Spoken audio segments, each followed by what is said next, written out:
இந்த 5 தாலந்து வாங்கினவன் 2 தாலந்து வாங்கினவன் என்ன செஞ்சானா? யோசிக்க ஆரம்பித்தான், நினைக்க ஆரம்பித்தான். ஏன் மேலே என் எஜமான் எவ்வளோ நம்பிக்கை வச்சிருக்காரு, 5 தாலந்து கொடுத்துருக்காரு, 2 தாலந்து கொடுத்து என்று பெருமையாக யோசிக்க ஆரம்பித்தான். தேவனுடைய பிள்ளைகளே, உங்களுடைய கரத்தில் என்ன சின்ன காரியங்கள் இருந்தாலும் கர்த்தர் கொடுத்தது என்று அதை நீங்கள் மிக பெருமையாக, மிக மதிப்பாக, மிக கனமாக, கர்த்தரனுக்கு கொடுத்த மனைவி, கர்த்தரனுக்கு கொடுத்த புருஷன், அவள் வியாதியாக இருந்தாலும் நான் அவளை சேர்த்து கொள்ள வேண்டும், சுமக்கணும், பாதுகாக்கணும், அணைக்கணும் என்று அந்த நேரத்தில் நீ அவளுக்கு உதவி செய்வான். அதான் அவனுடைய திறமை. அதே போல புருஷன் விழுந்து போயிருக்கின்ற வேளையில் என்னுடைய பிள்ளையை நீ அணைத்து அவனை நீ ஜீவ நதிக்கு நேராக, ஜீவ தண்ணீருக்கு எதுவாக, நித்திய ஜீவனுக்கு எதுவாக நீ வழிநடத்துவாய் என்றால் உன்னுடைய திறமை அது ஆசீர்வதிக்கப்பட்ட திறமையாய் காணப்படும். எனவே இவர்கள் என்ன செய்கிறார்கள்? அவர் கொடுத்த அந்த தாலந்துகளை கரங்களில் வைத்து கொண்டு நன்றி செலுத்துகிறார்கள். இன்றைக்கு உன்னுடைய கரத்தில் என்னென்ன கொடுத்திருக்கிறாரோ நன்றி செலுத்து, மற்றவர்கள் போய் சாட்சி சொல். என்னை ஆண்டவர் இப்படியாக நடத்தி கொண்டு வருகிறார்.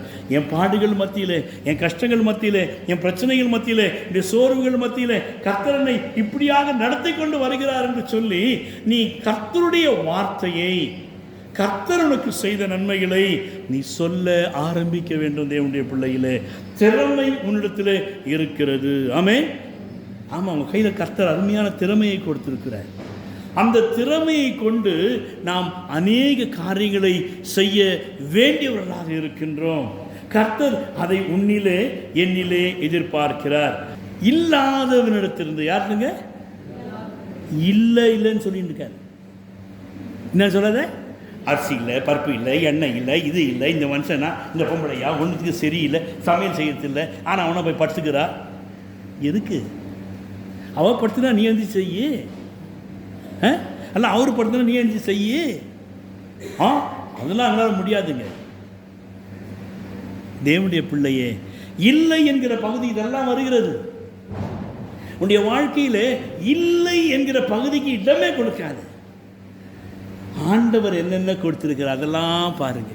அப்படி பார்க்கணும். வீட்டில் காலி பாத்திரம் தான் அந்த பாத்திரம் மாதிரி இருக்குது, மார்வடி கடைக்கு போகாம